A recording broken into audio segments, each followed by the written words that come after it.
आप देख रहे हैं कि टिकटॉक में पाकिस्तान में जो है वो बहुत पॉपुलर है और लोग जो है वो बहुत अच्छा कंटेंट बना रहे हैं। हमारी कोशिश है कि अच्छा कंटेंट जो है वो टिकटॉक पे रहे और पूरी दुनिया तक पहुंच सके पाकिस्तानी लोगों का कंटेंट। और हमारे पास कोई टाइमलाइन नहीं है, लेकिन इंशाल्लाह जैसे ही हम अनाउंस करेंगे मोनेटाइजेशन आप सबको पता चल जाएगा।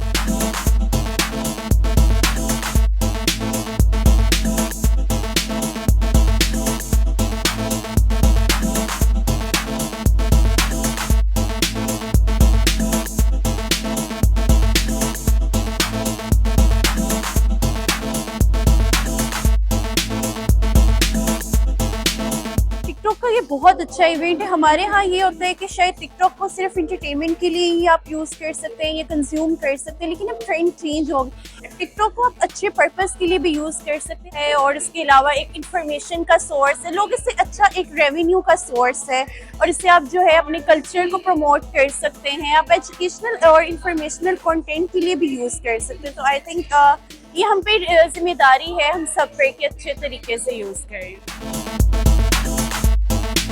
हमने फर्स्ट टाइम पाकिस्तान में बताया कि टॉप सर्चेस क्या रही हैं टिकटॉक पे थ्रू आउट 2025। इसके अलावा हमने ये भी बात की कि सर्च पे सेफ्टी का क्या रोल है और कितना इम्पोर्टेंट है कि जब लोग कोई ऐसे टर्म सर्च करें जो कि सेंसिटिव हों तो हम उनको जो है वो सपोर्ट शो कर सकें और हम उनको रिमाइंड करा सकें कि किस तरह से जो है वो केयरफुली कंटेंट को देखें और सही इंफॉर्मेशन उन तक पहुंचा सकें।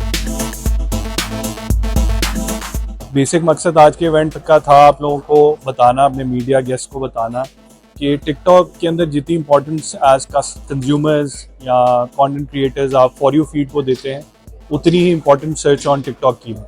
सो आप सही कीवर्ड, रेलेवेंट कीवर्ड्स को सर्च करेंगे तो आपको रेलेवेंट कंटेंट दिखेगा। TikTok as a platform borders exist नहीं करते हमारे लिए। सो अगर आप म्यूज़िक की बात करें, स्पोर्ट्समैन की बात करें, तो हमें ना कि सिर्फ लोकल कंटेंट या लोकल सर्च वर्ड्स, बल्कि हमें ग्लोबल फिनोमिनन्स भी नज़र आए।